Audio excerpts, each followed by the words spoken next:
کی تجارت میں، اس کے زمینداری میں، حکومت میں، وزارت میں، گھر کی زندگی میں، باہر کی زندگی میں، دوستوں کے ساتھ اٹھنے بیٹھنے میں، 24 گھنٹے کی زندگی میں، عبادات میں، معاملات میں، معاشرت میں، اخلاق میں، یہ ہر موڑ پر زندگی کے ہر شعبے میں یہ حضرت محمد صلی اللہ علیہ وسلم کی زندگی کو اختیار کرنے والا بنے گا، یہ محمد کا غلام نظر آئے گا، اس کے اندر محمد صلی اللہ علیہ وسلم کا رنگ ہوگا، یہ اللہ کے رنگ میں رنگا ہوا ہوگا، یہ اپنی خواہشات سے پاک ہو جائے گا، احکامات اس سے محبوب ہو جائیں گے، حضرت محمد صلی اللہ علیہ وسلم والی مبارک زندگی اس کو محبوب ہوگی اور غیروں کی زندگی اس کے نزدیک مکروہ ہو جائے.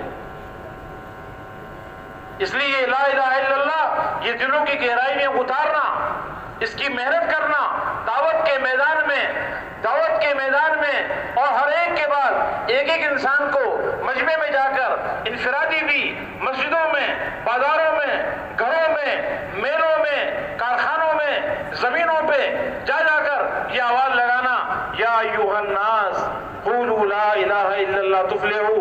اے لوگوں اگر کامیابی چاہتے ہو، عزت چاہتے ہو، سکون چاہتے ہو، اطمینان چاہتے ہو، زندگی کا بننا چاہتے ہو، حالات بنانا چاہتے ہو، اللہ کو راضی کرنا چاہتے ہو، تو اللہ کو مانو، اللہ کی مانو، اللہ کے بندے بن کے زندگی گزارو، بندر بن کے زندگی نہ گزارو، جانور بن کے زندگی نہ گزارو، شیطان بن کے زندگی نہ گزارو، نفس کے غلام بن کے نہ چلو، بلکہ محمد صلی اللہ علیہ وسلم کے غلام بن کے چلو. اس لیے سب سے پہلا کام دلوں کے یقین کو ٹھیک کرنا. یہ دل کا یقین بہت بڑا عمل ہے. جب یہ دل کا یقین ٹھیک ہوتا ہے تو پھر جسم سے نکلنے والے سارے اعمال ٹھیک ہونا شروع ہو جائے. آنکھوں کا دیکھنا یہ ٹھیک ہو جائے گا، زبان کا بول ٹھیک ہو جائے گا، کان کا سننا ٹھیک ہو جائے گا، ہاتھوں کا پکڑنا ٹھیک ہو جائے گا، پاؤں کا چلنا ٹھیک ہو جائے گا.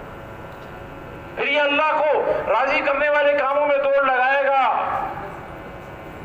یہ اگر مسجد میں ہے، عبادات ادا کر رہا ہے، عبادات بھی ایسے ادا کرے گا کہ میرا اللہ مجھے دیکھ رہا ہے اور دیکھ کر خوش ہو رہا ہے، اللہ سے مناجات کر رہا ہوگا. جب دل میں یقین صحیح اتر جائے گا تو یہ فرائض کا پابند بنے گا، نمازوں پر محنت کرنے والا بنے گا، اور یہ نمازوں کو بنا کے پڑھنا، نمازوں میں خشوع خضوع اختیار کرنا، اپنی نمازوں میں صحیح یقین کے ساتھ، حضور اکرم صلی اللہ علیہ وسلم کے طریقے کے ساتھ، اللہ کو راضی کرنے کے جذبے کے ساتھ، اللہ کے دھیان کے ساتھ کہ اللہ دیکھ رہا ہے، سن رہا ہے، اور فضائل کے استحضار کے ساتھ اللہ کو حاضر ناظر سمجھ کر جب یہ نماز میں کھڑا ہوگا اور خشوع خضوع سے نماز پڑھے گا.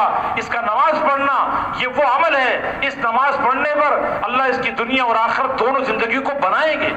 قد افلح المؤمنون الذین هم فی صلاتهم خاشعون. فرمایا وہ ایمان والے کامیاب ہو گئے جو اپنے نماز میں خشوع کرتے ہیں. خشوع سے نماز پڑھنے والے کامیاب ہیں. وہ کامیاب نہیں ہیں جن کی نماز ان کو لعنت ملامت کرے، نماز ان کے منہ پر پرانے کپڑے کی طرح منہ پہ مار دی جائے. وہ نمازی کامیاب نہیں ہیں. ان کے لیے ہلاکت بتائی ہے. ویل للمصلین الذین هم فی صلاتهم الذین هم عن صلاتهم ساہون. جو اپنی نمازوں میں غافل ہیں، نمازی میں اللہ کو یاد نہیں کرتے، ایسے نمازیوں کے لیے ہلاکت. اسے نمازوں کو بنانے والے اپنے عمل کا بننا کیا ہے؟ جب دل بن جائے گا، دل کا یقین بن گیا، اب اس کا عمل بنے گا، اور عمل میں سب سے بڑا عمل نماز ہے. اس کی نماز بنے گی. اس نماز کے بننے پر اللہ دنیا اور آخرت کے سارے مسائل کو حل کرے گا. آج جتنے مسائل نہ حکومت سے حل ہوتے نظر آ رہے ہیں، نہ پیسے سے حل ہوتے ہوئے نظر آ رہے ہیں، نہ عہدوں سے بنتے ہوئے نظر آ رہے ہیں، نہ چیزوں سے بنتے ہوئے نظر آ رہے ہیں. وہ کام جو نہ پیسے سے بنتے ہیں، نہ حکومتوں سے بنتے ہیں، نہ سونے چاندی سے بنتے ہیں، نہ دنیا کے نقشوں سے بنتے ہیں، وہ سارے کام اللہ بنائے گا. نماز کے عمل پر اللہ بنائے گا. اس نماز کے عمل پر بے موقع کی بارش ہو رہی ہوگی، 2 رکعت نماز یہ بارش کو رکوا دے گی. بارش کی ضرورت ہے، 2 رکعت نماز بارش اتروا دے گی. صحابہ کے زمانے واقعہ پیش آیا. 2 قافلے جا رہے ہیں. ایک قافلے میں حضرت عمر رضی اللہ تعالیٰ عنہ، دوسرے میں ایک اور صحابی ہیں. تو ایک صحابی نے راستے میں دعا مانگی، بارش شروع ہو گئی، انہوں نے دعا مانگی کہ اللہم حوالینا ولا علینا، اللہم علی الاکام والجبال والاعجام والضراب